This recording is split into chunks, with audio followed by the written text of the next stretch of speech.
इस वीडियो में हम जानेंगे कि शैतान के ऊपर विजय कैसे प्राप्त करें। हम देखते हैं यीशु के 40 दिनों के उपवास के बाद शैतान उनके पास आया और इस वीडियो में हम देखेंगे कि यीशु मसीह और शैतान के बीच में कौन सी बातें हुई और कैसे यीशु मसीह ने शैतान को हराया। शैतान उन लोगों को लबाता है जो यीशु मसीह के पद चिन्हों पर चलते हैं। वह आपके कमजोर पलों पर हमला करता है।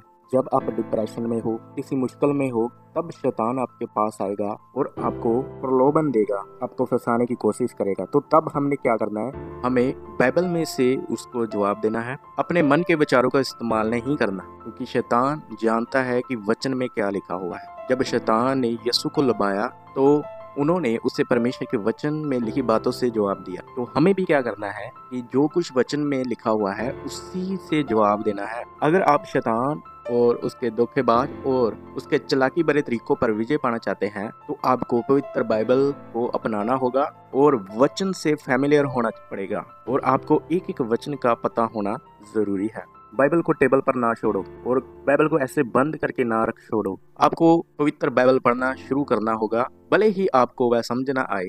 बस इसे पढ़ो, इससे आपको शैतान के प्रलोभन पर विजय पाने का ज्ञान मिलेगा। एक बात और मैं आपको बताना चाहता हूँ, शैतान के पास बहुत धैर्य है, वह धैर्यवान है, इसीलिए वह आकर प्रलोभन देता है और हो सकता है कि वह आप पर जीत ना पाए। वह फिर से वापस आएगा।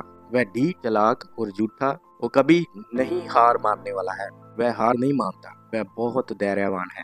जैसे कि हम देखते हैं बाइबल में कि उसने प्रभु को ये कहते सुना कि लिखा है कि मनुष्य केवल रोटी से नहीं बल्कि परमेश्वर के मुख से निकलने वाले हर वचन से जीवित रहेगा। जैसे कि हम मत्ती की इंजील उसका 4 अध्याय उसकी 3 आयत में पढ़ते हैं तो वहाँ पे लिखा है, तब परखने वाले ने पास आकर उससे कहा, यदि तू परमेश्वर का पुत्र है तो कह दे कि ये पत्थर रोटियां बन जाए। ये तब की बात है जब यीशु मसीह ने अपने 40 व्रत को पूरा किया और 40 व्रत के बाद वो परखने वाला मतलब कि शैतान यीशु के पास आया और उसने यीशु मसीह को कहा कि अगर सचमुच तुम परमेश्वर का पुत्र है तो इस पत्थर को कह दे कि रोटियां बन जाए।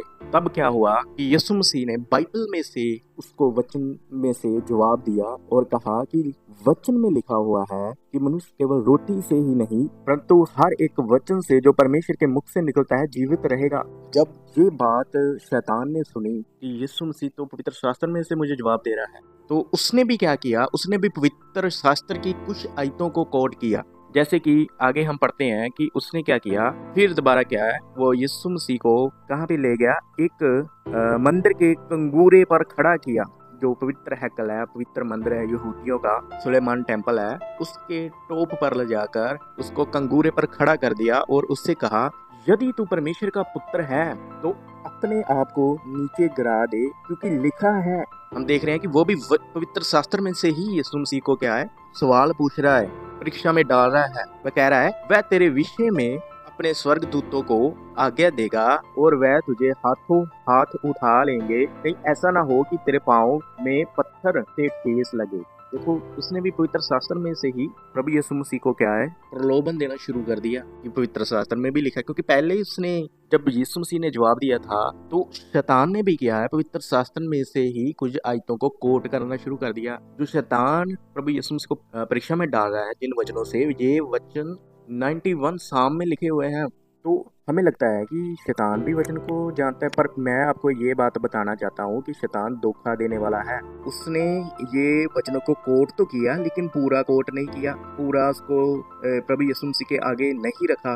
ये तो अधूरे वचनों को प्रभु के सामने रख रहा था। जी हाँ, आइए हम देखते हैं कि 91 में असल में लिखा क्या है। वहाँ पे जब हम भजन संहिता उसका 91 जबूर उसका 11 को पढ़ते हैं तो वहाँ पे लिखा है, क्योंकि वह अपने स्वर्गदूतों को तेरे निमित्त आज्ञा देगा कि जहाँ कहीं तू जाए वह तेरी रक्षा करे, वह तुझको हाथों हाथ उठा लेंगे, ऐसा ना हो कि तेरे पाँवों में पत्थर से ठेस लगे। यहाँ पे हम देखते हैं कि शैतान ने, जब हम 11 को पढ़ते हैं तो शैतान ने तो सिर्फ ये ही एक लाइन कही थी प्रभु यीशु मसीह को, क्योंकि वह अपने दूतों को तेरे निमित्त आज्ञा देगा। लेकिन नेक्स्ट लाइन उसने कही नहीं है, ये नहीं कहा कि जहाँ कहीं तू जाए तो वह तेरी रक्षा करें, क्योंकि ये लाइन है वो उसके अंगेस्ट जाती है। देखो शैतान कितना चालाक है? उसने यीशु मसीह को क्या है, आधे अधूरे वचन से फंसाने की कोशिश की। इसीलिए मैं प्यारो आपको कहना चाहता हूँ कि अगर हम बाइबल को नहीं पढ़ेंगे तो शैतान हमको बाइबल के कुछ वचनों में फंसा डालेगा और हम पर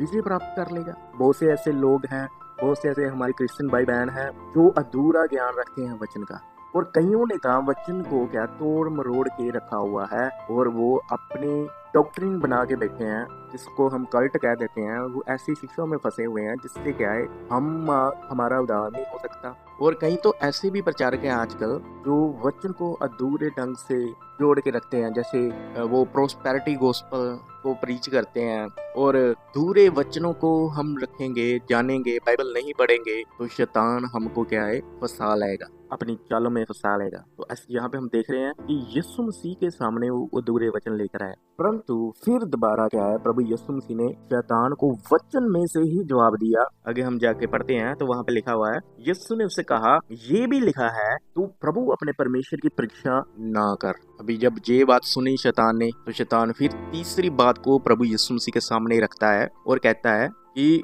फिर इब्लीस उसे एक ऊंचे पहाड़ पर ले गया और सारे जगत के राज्य और उसका वैभव दिखाकर उससे कहा, यदि तू गिरकर मुझे प्रणाम करे तो मैं ये सब कुछ तुझे दे दूंगा। यहाँ पे देख रहे हैं कि हम संसार की बातों को अब शैतान उसके सामने लेकर आया। तो जब शैतान ने ये बातें प्रभु यीशु मसीह के सामने रखी, शैतान इस संसार का राजा है कि वह इस संसार का राजा है और शैतान कुछ समय के लिए बहुत सी चीजों को आपके सामने क्या है रख सकता है, प्रोवाइड कर सकता है। और बहुत से लोगों ने अपनी आत्माओं को शैतान को सौंपा हुआ है और शैतान उसके बदले में उनको इस संसार की सभी बातों को उनको दे रहा है। बहुत से सेलिब्रिटी बड़े बड़े हैं, जैसे कि हम एक ग्रुप को जानते हैं इल्यूमिनाटी करके, जहाँ पे लोग अपने सोल को बेचते हैं और उन लोगों को वो क्या है स्टार बना देता है, दुनिया के ऊपर कर देता है। इसी प्रकार वो यीशु मसीह के सामने भी लेकर आया था इस बात को कि अगर तुम मेरे आगे झुक कर क्या कर दोगे, झुक कर प्रणाम कर दोगे तो मैं तुम्हें क्या है इस संसार की सारी वस्तुएं दे दूंगा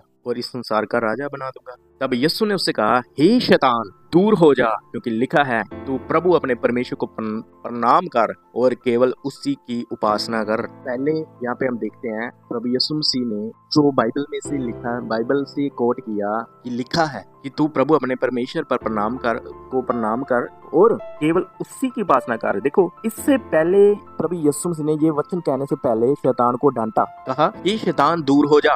अभी देखो यहाँ पे भी क्या है, यीशु मसीह क्या शैतान को क्या पहले डांट रहे हैं कि दूर हो जा, क्योंकि लिखा है। उसके बाद पवित्र शास्त्र में से वचन को प्रभु यीशु मसीह बोलते हैं। पहले क्यों डांटा गया? क्योंकि शैतान अब क्या है परमेश्वर की उपासना नहीं कर सकता, इसीलिए पहले शैतान को प्रभु यीशु मसीह ने डांटा कि गो अवे, इधर से चला जा, क्योंकि लिखा है तू प्रभु अपने परमेश्वर को प्रणाम कर और केवल उसी की उपासना कर। तो आगे लिखा है तब शैतान उसके पास से चला गया और देखो स्वर्ग दूत आकर उसकी सेवा करने लगे। मेरे प्यारो, हमको वचन को पढ़ना होगा, वचन का ज्ञान रखना होगा। अगर वचन को जानकर हम प्रार्थना करेंगे तो शैतान को हम हरा पाए। जैसे कि शैतान वचन 97 को जानता है पूरी तरह और उसी में से वचन को उसने कोट भी किया। अगर आप 91 वचन संहिता को पढ़ोगे तो ये आपके लिए बहुत ज्यादा लाभदायक है और शैतान आपसे दूर होगा अगर आप इस वचन को पढ़ेंगे। अपनी मन की बातों से हम उसका सामना नहीं करना। बहुत से लोग ऐसे हैं, कुछ क्रिश्चियन भाई बहन भी हैं, जो अपने मन में कुछ विचारों को लेकर आते हैं और उसके द्वारा क्या है प्रार्थना करने की कोशिश करते हैं, प्रार्थना करते रहते हैं और कहीं तो ऐसी बात करते हैं कि हम शैतान से युद्ध कर रहे हैं, हम हर दिन उससे युद्ध करते हैं। लेकिन वचन तो हमें युद्ध करने के लिए नहीं कहता है, वो तो कहता है सारे शस्त्र बस्त्र पहन कर तैयार होकर खड़े हो जाओ और शैतान का सामना करो। शैतान को हराने के लिए हमें उससे क्या है, सबसे पहले हमें प्रभु यीशु मसीह के सामने, परमेश्वर के सामने हलीम होना है, फिर उसका सामना करना है और उसको डांटना है पिता पुत्र पवित्र आत्मा के नाम से, वह आपसे दूर हो जाएगा। अगर आप वचन को जानते हैं तो आप शैतान को हरा पाएंगे। बहुत से ऐसे लोग हैं जो वचन को नहीं जानते हैं, आज बहुत सी मुश्किलों में फंसे हुए हैं, बहुत सी परेशानियों में फंसे हुए हैं। और एक बात और बता दूं, शैतान कभी हार नहीं मानता, वह फिर दोबारा क्या है आपके पास आएगा। हम देखते हैं कि शैतान कुछ समय के लिए चला जाता है, परंतु वह इस उड़ीक में रहता है कि कब ये मसीह आदमी कमजोर पड़े, मैं इसको हराऊं, इसके ऊपर प्रबल हो जाऊं, इसके ऊपर मैं विजय प्राप्त करूं और इसको क्या है परमेश्वर से दूर ले जाऊं। हम देखते हैं कि वचन में शैतान ने क्या किया है, आदम और हवा को से पाप कराकर उसको परमेश्वर से कर दिया, दूर कर दिया। इसी प्रकार शैतान हमको भी क्या है परमेश्वर से दूर करना चाहता है। तो हमें उस पर विजय पाने के लिए क्या है, वचन को जानना जरूरी है। प्रभु यीशु मसीह ने उसको वचन में से, पवित्र शास्त्र में से ही दिया है, जवाब दिया है। मैं आशा करता हूँ कि ये वीडियो आपके लिए लाभदायक हो। आप सभी को जय मसीह।